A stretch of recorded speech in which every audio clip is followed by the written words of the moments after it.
morning. This is week 3 of the history of the family, and we are starting a set of few weeks that will take us to the 18th century. So we'll talk about the dominant modes of family life, and especially the one proposed by Lawrence Stone. So the closed domesticated nuclear family. We'll talk about private life and generally social changes in the 18th century. It will take us a few weeks altogether. But before we do that, I'd like to talk with you a little bit about the kind of general historical and cultural memory of the 18th century. It is probably still much less widely known than the 19th century and especially the Victorian period. When we move to this period, you will see it is covered extensively by popular art, and the previous just before it, so the Regency, the period of Napoleonic Wars, the period described by Jane Austen, is also getting some cultural representation and reinterpretation, and we will definitely get down to talking about these things as well. But before we do, I'd like to talk with you about what happened earlier.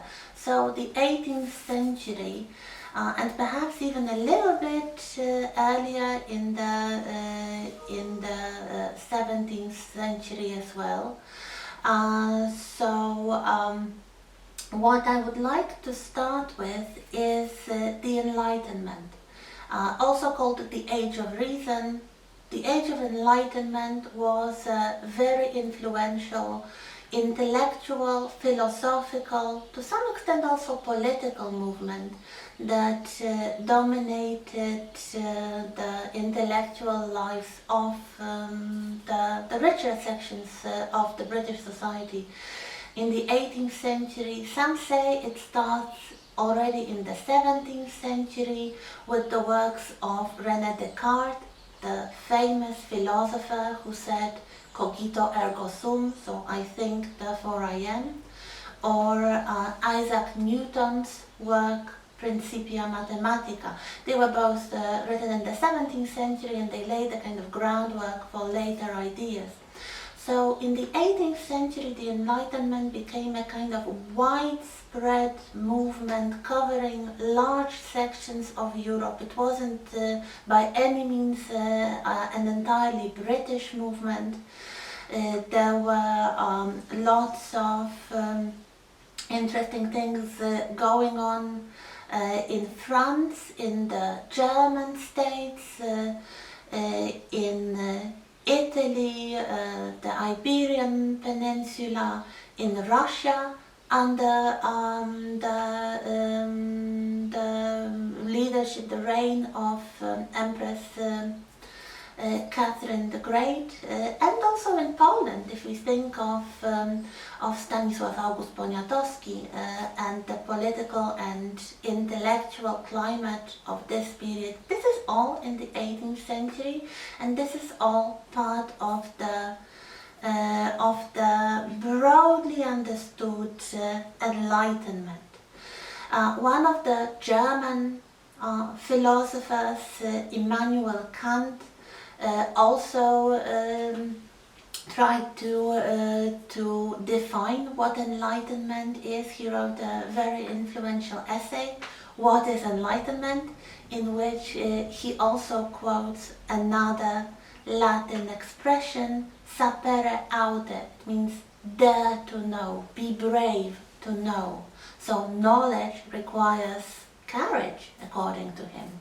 So what kind of knowledge would they mean? What kind of knowledge would require courage to possess? And what kind of thinking would be the basis of one's personal identity even? So what we have is, first of all, the beginning of critical thinking, of the strong belief in the scientific method, in the evidence of the senses as the primary source of knowledge. So we had the beginning of modern science, really, as we know it today. So developing from, let's say, alchemy, we start having chemistry. From astrology, we start having the modern approaches to astronomy. So rather than perceiving the world and humans' place in it through the perspective of religious thinking or some sort of supernatural beliefs, metaphysical beliefs, the intellectuals of the 18th century, and even, as you can say, late 17th century, start taking the evidence-based methodology as the science, as the only science that there is. So we have a lot of religious doubt, the separation of church and state. This is one of the ideas of the Enlightenment. Also, more democratic treatment of the society, without really, until the French Revolution, of course, without the ideas to abolish monarchy altogether. However, in some places, like the American colonies, in the 18th century, we have the Revolutionary War with England, and they declare independence as a republic. In other countries, we either have some sort of enlightened despots, like Catherine the Great, for example, in Russia. So the rulers who are themselves interested in the intellectual movements of the day, and they want to reform their countries in a more enlightened and rational manner. Or we have the growth of the democratization process within the institution of the monarchy itself. So that is why, especially in Britain, if we look at the restoration of the monarchy in the 17th century, the second half after the Civil War, the restoration of the Stuarts, it is more of a parliamentary monarchy than the autocratic monarchy of earlier times, of the Tudors, for example. And when the Stuarts vacate the throne, so the last of the Stuarts, Queen Anne, leaves no surviving heir, and the new dynasty, the Hanoverians, is invited to the throne by the parliament. We really have the power of the parliament as a force able to control the monarchy. So we have the parliamentary monarchy in the 18th century. This is the Georgian period in British history, because so many of the kings from the Hanoverian dynasty are called George, especially the first four kings are called George. The first, the second, the third, and the fourth. We will talk about the royal family and their private lives and their problems with the growing importance of the public opinion at a later stage. But this is all within the intellectual scope of the Enlightenment. So the ideas of liberty, progress, tolerance, fraternity, you can see it's kind of leading slowly to Romanticism, to Jean-Jacques Rousseau and his ideas of return to nature, and eventually to the French Revolution. Most historians believe that the age of enlightenment ends in 1789 with the outbreak of the French Revolution. So this is the turning point in history as well. So what would be the important ways of circulation of these ideas? What do we have here? We have the beginning of literary and intellectual salons. We will talk about some such salons in England. They were very popular. They were slightly different than on the continent, and especially in France, because for once, more often than not, they included women. They were sometimes called the blue stockings. We'll talk about them in week 5. So that's what you will get. But the salons are a very important phenomenon in the 18th century. They are really the hub of intellectual dispute for the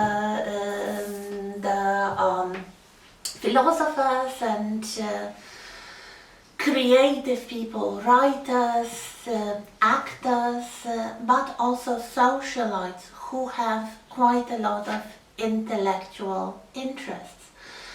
We also have scientific academies, Masonic lodges, the Freemasonry, this kind of semi-clandestine brotherhood.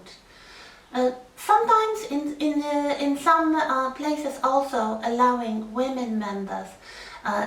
This was a very democratic movement that would spread knowledge and rational philosophy regardless of the social position of the members. Basically the only qualification was being introduced to the Masonic Lodge, and you would get introduced if you knew some members already and they considered you intellectually apt. So you didn't have to be a noble person, although of course many of the members were, but ideally these were very democratic societies in which everybody would be like a brother or sister, and they would meet to discuss intellectual matters, to think about some potential rational reforms to politics, society, and intellectual life. We have the beginning of the printed culture with the growing importance of books, journals, pamphlets. This is the great period of political caricature.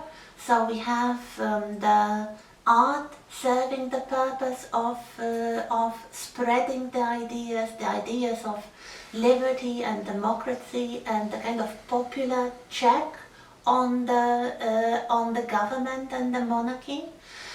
We also have the culture of coffee houses.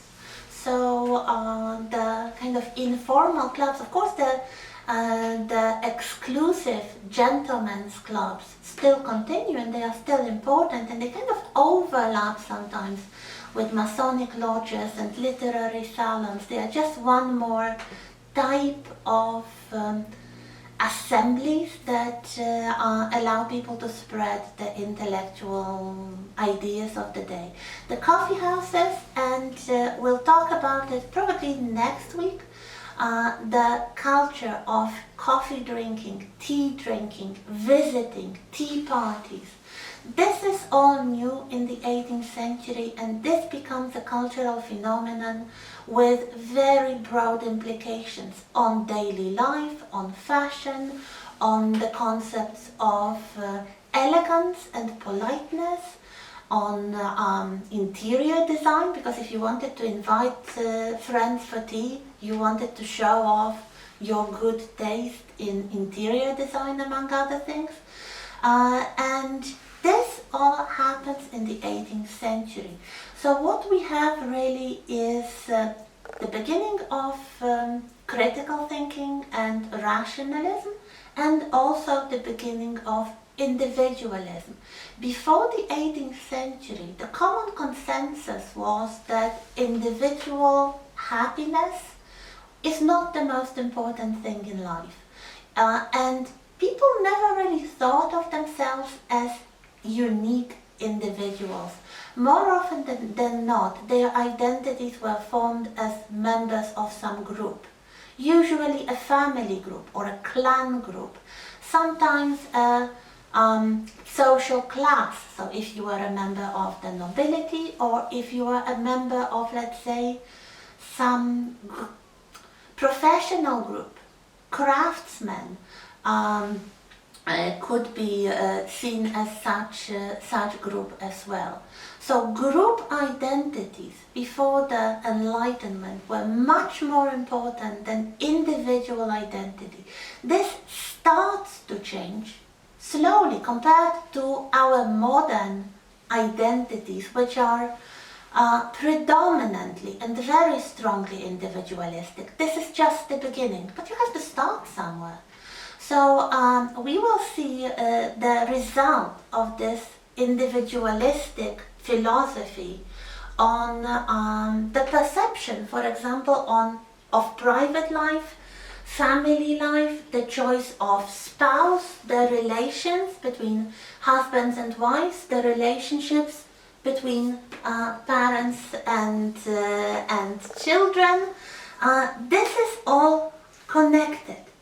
So we have this idea of individualism, liberty, religious tolerance, in opposition to absolute monarchy in politics and very dogmatic traditional view of religion. This is especially visible in France, with the Catholic Church being probably much more dogmatic and traditionalist than the Protestant Church in England, but the ideas of religious tolerance are also visible in England as well, at least a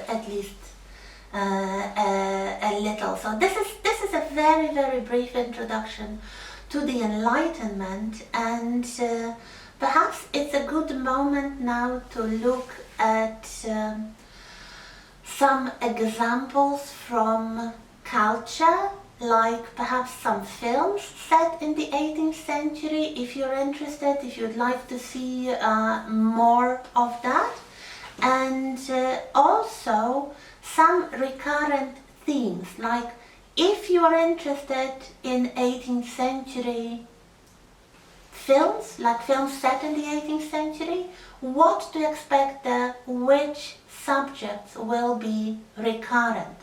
So what can we find there? We can find, of course, a lot of royal history, and you may be familiar with the film The Madness of King George, based on a very successful theatre play. So we have the royal history. We have some stories concerning later Georgians, especially George IV and his marital problems. There was a very interesting television movie called A Royal Scandal. I'll talk about it later on when we talk about the royal family. We also have some stories concerning the aristocracy. This is the age of elegance. This is the age of wonderful residences. So if you remember, for example, the film The Duchess with Keira Knightley, about the Duchess of Devonshire, she is one of such people. She is one of the beautiful, fashionable ladies who are very instrumental in the spread of modern ideas, especially the ideas concerning child rearing. So we'll talk about her at a later stage when we talk about parent-child relations. We have some stories involving Scotland. So first of all, the adaptations of the novels of the 19th century, early 19th century novelist Sir Walter Scott. So things like Rob Roy. But generally, Scotland in the 18th century is an interesting place because of all their Jacobite sympathies. So after the Stuarts die out in England, and the Hanoverians are introduced to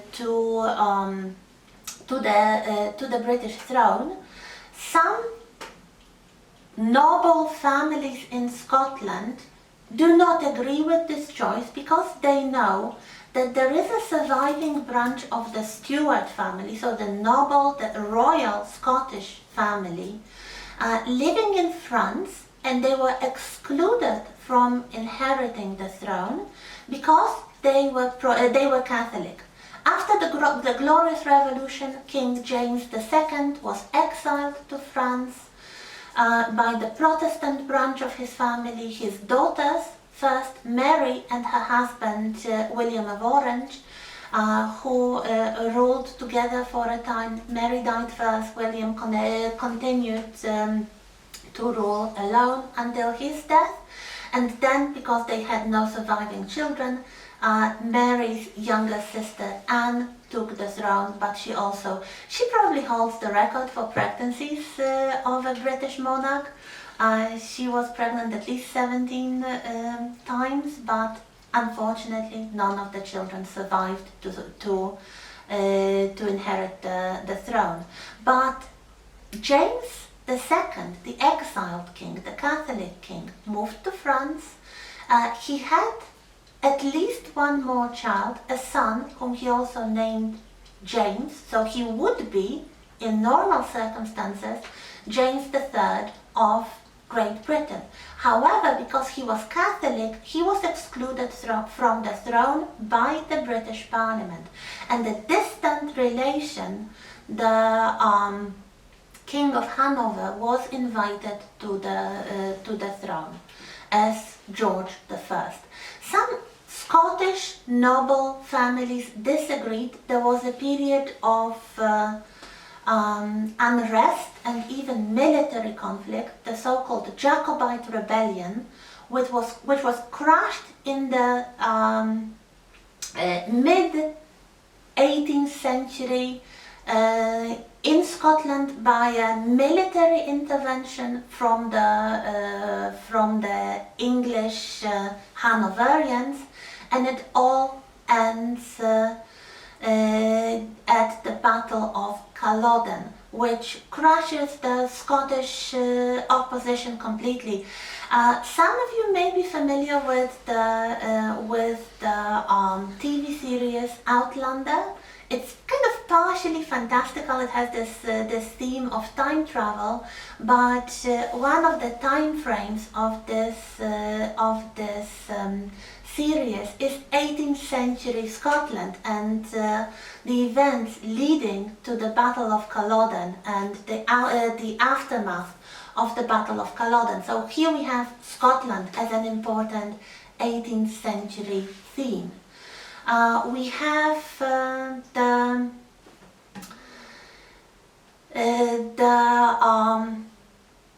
exploration of the seas and the gradual building of the British Empire.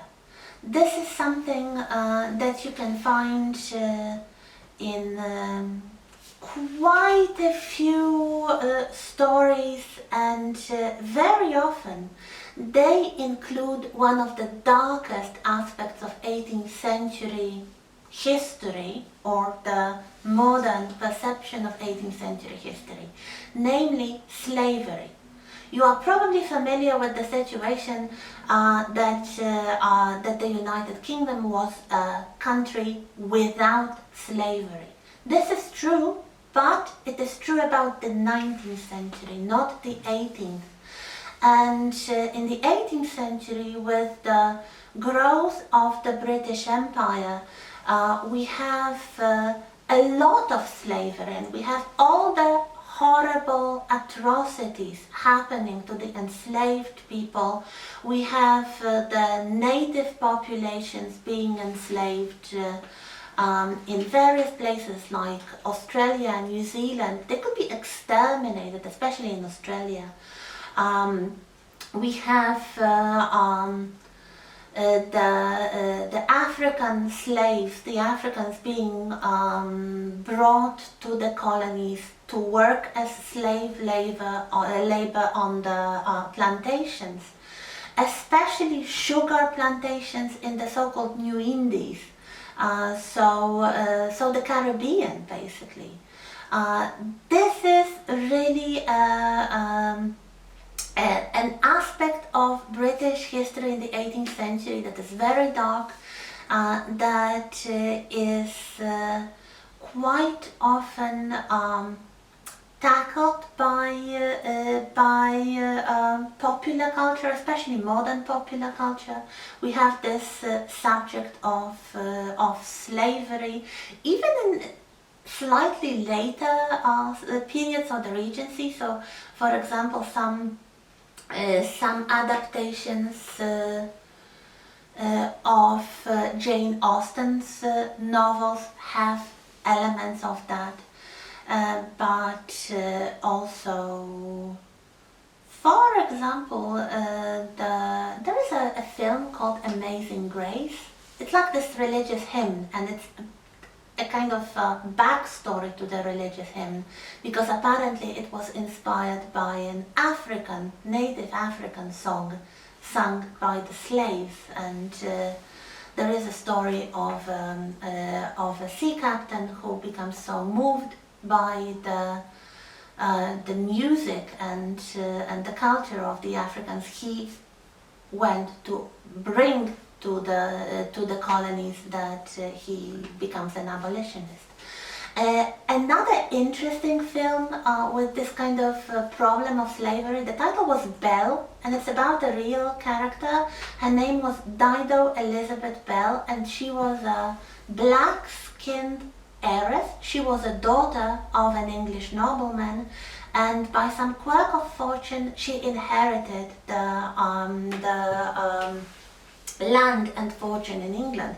So we have a dark-skinned, young, beautiful, charming woman facing racism and all kinds of troubles in England when she comes to claim her inheritance after her father. So here we have one of those very dark things that is slavery, and we'll talk about some more in a little moment.